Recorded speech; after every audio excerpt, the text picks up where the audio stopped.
Okay, I wanted to work through this one because it's a little bit tricky.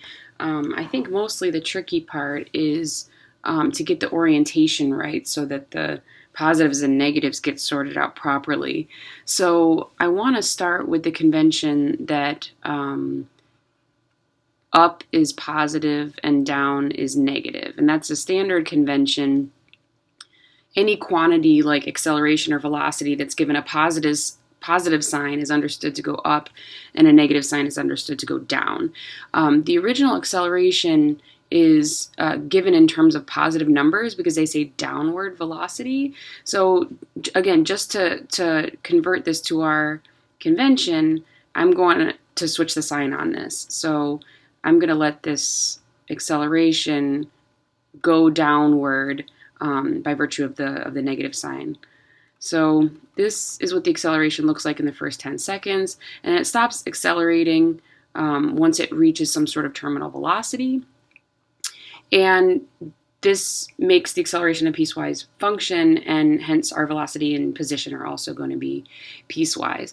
So this is our acceleration. We're also given that the initial velocity is 10 meters per second. Again, that's downward, so I'm going to call that negative 10. And then our initial position is above ground, so I'm going to give that a positive 500. So the picture here is that the raindrop starts at 500 meters up here.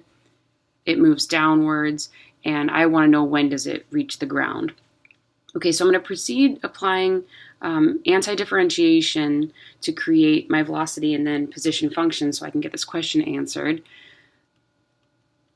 So I'm just using sort of a reverse power rule here. And I know that when I take an antiderivative, there's an unknown constant. And so this is going to be the formula C1 yet to be determined for the first 10 seconds. And then here, it's going to have a constant velocity after that because there's no acceleration, but I can't assume that these constants are the same, of course. So let me go ahead and figure out from the information given what the constants are.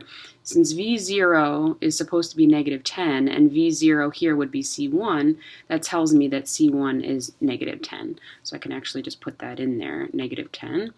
And also, I know that by the time 10 seconds is reached, the particle is going however fast this function tells me. So since there's no sort of continuity break in the velocity function, that velocity that attains at that time equals 10 is going to be what C2 is.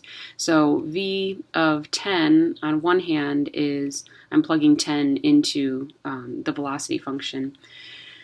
The first piece of it, t squared then would be 100, so this is 45, and minus 10. This gives me negative 55. That's how fast it's going right at 10 seconds, and the point is it doesn't speed up from there, so it maintains that 55. C2 would be 55, or negative 55. Okay, still maintaining a downward velocity. That makes sense from our convention. The position now is also going to be a piecewise defined function through an antiderivative. So I get negative 4.5 t squared plus here this will be t to the power 3, and then I divide that by 3, 0.15 t cubed minus 10t. And then anytime I take an antiderivative, I need a constant of constant here.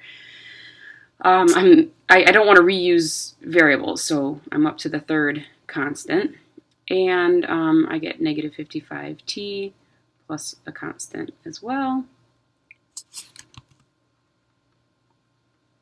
Okay, and I go through a similar procedure to figure out what these constants must be. I'm given that s of 0 is 500, but when I plug in s of 0 into this piece, I get C3, so I do know that C3 should be 500. Put that in here.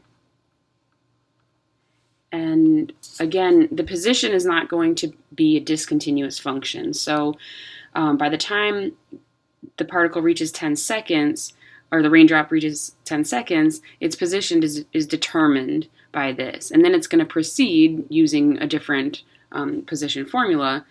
So I just need to determine what C4 should be so that these two things link up.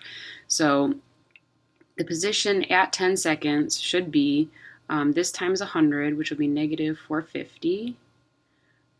This would be 1,000, so I'll have 150, yeah, 3 zeros. And then this will be minus 100 and plus 500. So that's where the raindrop is at 10 seconds. Let's add these together. I get negative 300, negative 400, so that's 100. So by the time 10 seconds is reached, the raindrop has gotten all the way down here to 100, and then its behavior changes, right? Its position is then determined by this linear function. So right at 10, this gives me 550 plus C4, and that helps me figure out what C4 is. C4 is then 650. So I can put that into the position here. Okay, so with all the full information of acceleration, velocity, and position, I'm ready to answer the question that's being asked, or any other question they could ask about this raindrop's motion. So they want to know, when does it reach the ground right here? So that would be when its position finally reaches 0. We know that that's going to happen after 10 seconds because at 10 seconds it's still above ground. So I'm going to go to the second piece of the position function to figure out when that occurs. So position equals 0